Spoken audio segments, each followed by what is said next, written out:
মানুষের সমর্থন নিয়ে সরকার গঠন করতে সক্ষম হলে আমরা কি কি কাজ করতে চাই, দেশ এবং দেশের মানুষকে জন্য কি কি কাজ করতে চাই, সেগুলোর একটি সংক্ষিপ্ত বিবরণী নিয়ে আমরা কেন্দ্র থেকে নেতৃবৃন্দ এসেছেন, আলোচকবৃন্দ এসেছেন, আপনাদের সামনে সুন্দরভাবে তুলে ধরেছেন। আপনারা হয়তো পত্রিকার পাতায় দেখেছেন কিছুদিন আগে আমরা ঢাকায় রিলঞ্চ করেছি, কিন্তু স্বাভাবিক বিভাগ এবং জেলা পর্যায়ের নেতৃবৃন্দ আপনাদের মনে অনেকগুলো হয়তো প্রশ্ন ছিল, ক্লিয়ার করার জন্য আজকে ওনারা এসেছেন।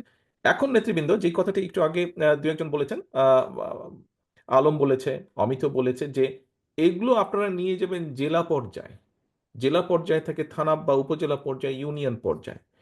কিন্তু এখানে একটি কথা আছে যে শুধু আমাদের নেতা কর্মীদের ভিতরে এটি সীমাবদ্ধ রাখলে চলবে না। কারণ দেশ তো শুধু আমাদের দল দিয়ে না, দেশ শুধু আমাদের দলের নেতা কর্মীদেরকে নিয়ে, দেশ হচ্ছে দেশের মানুষকে নিয়ে।